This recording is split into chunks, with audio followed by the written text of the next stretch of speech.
My husband, 35 years old, does not have a car. He sold his old one to help pay for his brother's wedding.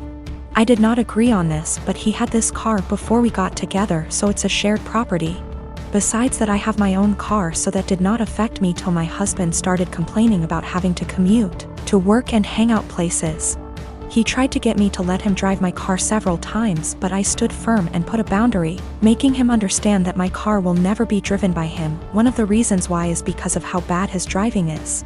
His brother lives out of town. My husband asked if he could drive my car to the wedding, but I refused, but not because I'm not invited. Another story for another day, because like I said, my car is off limits. He threw a fit, calling me unreasonable to let him take public transportation because he can barely stand it for 10 minutes, let alone hours. I said it wasn't my problem, which irritated him but made him stop arguing about it. The day that he was supposed to travel out of town, I woke at 10 a.m. and couldn't find my car key. I went outside and couldn't find my car either. I was beyond pissed. I called him, and like I expected, he took it and was on his way to the other town. I lost it and told him I gave him no permission to take it for a whole 5 days, and said that if he won't turn around with it and come home, then I'd call the cops and report it missing. His response was, "You wouldn't dare do it 'cause you know what would happen." I hung up on him, then immediately called the police and told them about my situation. I did not tell them my husband took it because they'd think it's a family dispute and decide to not get involved. I just reported it missing. 2 hours later, I got a call from my husband saying he was back in town and was being held at our local police station. I went to the station and talked to the cops.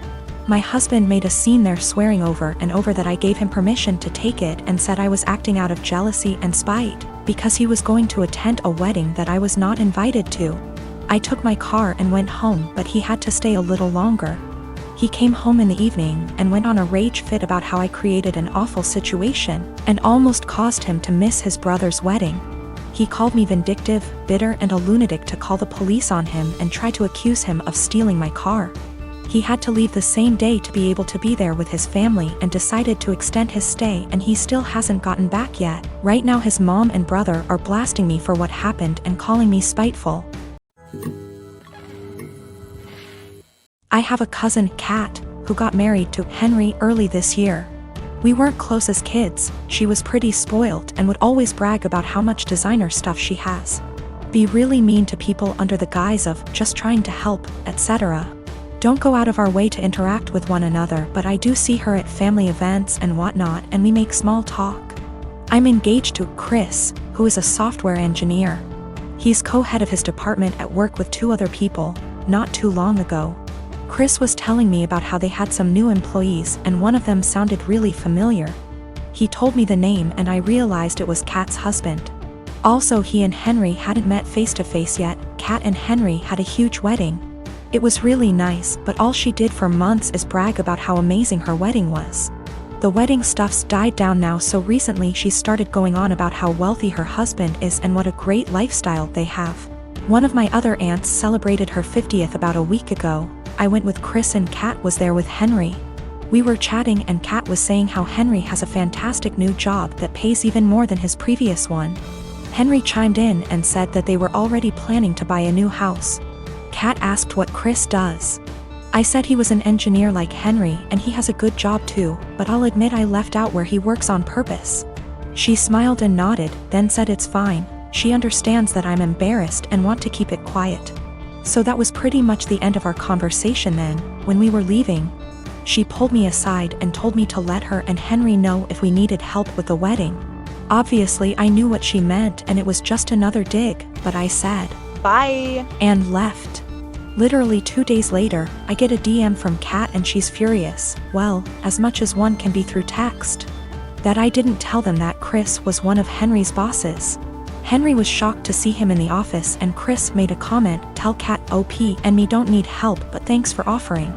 Henry's really embarrassed and so's Kat, and she said that we made them look bad on purpose, and if she knew, she'd have never made those comments. It was my duty to tell her and Henry. Chris and I had a really good laugh over this, but she sent a text out to the family group chat we have saying how she was blindsided by me.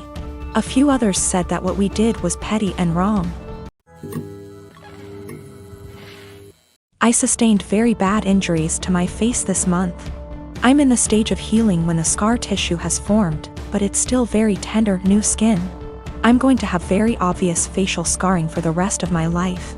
The injury starts about an inch above my hairline, goes down over my brow so that on part, hair will not grow.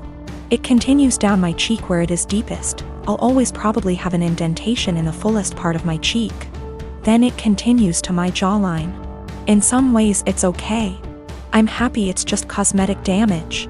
My friends are super reassuring, telling me how badass and sick it's gonna look. They say I'm still as hot as ever, now a little more sexy and mysterious. But in some ways it really sucks. I know that I'm always gonna be seen first as the girl with a scar. And it feels especially bad when people look at me differently. This week, I had to fly home for a family thing. It was a plan I'd made long before my injury.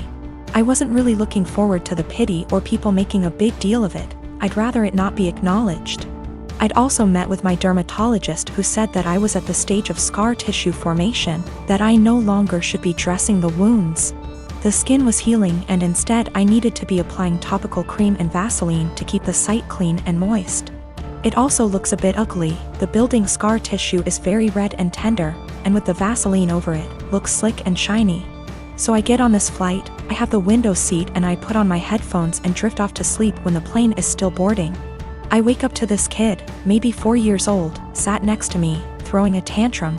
I didn't catch the first part of it and I honestly couldn't understand what he was yelling about. His father said to me, "Can you cover that injury?" I said that my dermatologist recommends I don't, so no, I don't think I will. He started snapping at me saying, "There is no need to be so rude. That injury is graphic and it's scaring my little one." I said this is my face. The only damn face I've got. It sucks being told I'm so ugly I can't show my goddamn face in public. He started to backtrack saying, "Just until it's healed," and I said it'll always be with me. Maybe teach some compassion and respect instead of telling a girl half your damn age what you think about her face. That's rude.